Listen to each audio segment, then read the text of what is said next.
रतन नवल टाटा का 86 साल की उम्र में निधन हो गया।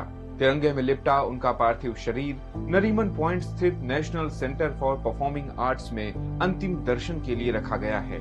आज शाम राजकीय सम्मान के साथ उनका अंतिम संस्कार किया जाएगा।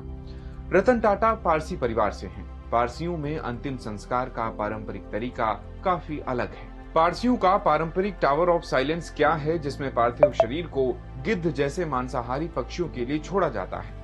रतन टाटा का अंतिम संस्कार इस तरीके से ना करने की क्या वजह है, जानेंगे भास्कर एक्सप्लेनर।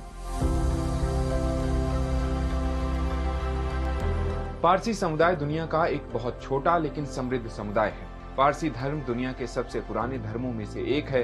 करीब 1000 साल पहले फारस में हो रहे अत्याचारों से बचने के लिए ये लोग भारत आए।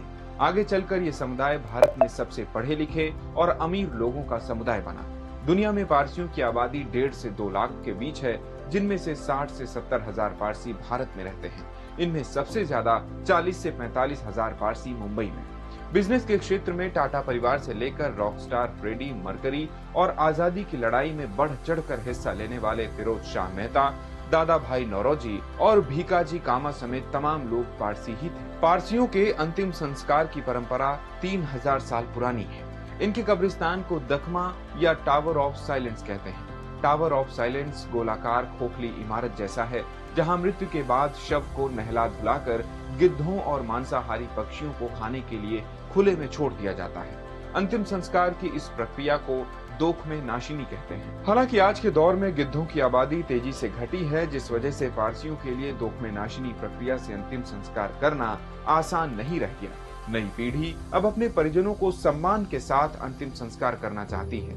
अब एक नजर आंकड़ों पर डालते हैं। अंग्रेजों के समय से पारसियों की जन्म, मृत्यु और शादी के रिकॉर्ड रखने वाली पर्सियाना मैगजीन के मुताबिक 2018 में मुंबई में कुल 720 पारसियों की मौत हुई थी, जिनमें से 647 का अंतिम संस्कार दखमा से हुआ, जबकि करीब 11% यानी 73 पारसियों को दफनाया गया। हाल के वर्षों में पारसियों के बीच दखमा के बजाय दूसरे तरीकों से अंतिम संस्कार कराने का चलन बढ़ा है। वर्ली प्रेयर हॉल खुलने से पहले मुंबई में पारसियों के दफनाने या दाह संस्कार से 6% अंतिम संस्कार होते थे, जबकि इसके खुलने के बाद ऐसे अंतिम संस्कार बढ़कर करीब 15% तक पहुंच गए। गिद्धों की आबादी घटने से मुंबई में अब पारसियों के पास अंतिम संस्कार के 3 विकल्प बचे हैं। पहला, वे पारंपरिक दखमा यानी टावर ऑफ साइलेंस के जरिए अंतिम संस्कार करें। दूसरा, शवों को दफनाएं, या फिर आखिरी, शवों का दाह संस्कार करें। रतन टाटा का अंतिम संस्कार तीसरे विकल्प के जरिए वर्ली स्थित शमशान घर में दाह संस्कार के जरिए किया जा सकता है। इंदिरा गांधी के पति फिरोज गांधी भी पारसी थे। उन्हें अंतिम संस्कार के लिए गिद्धों के सामने शव के छोड़े जाने का तरीका पसंद नहीं था।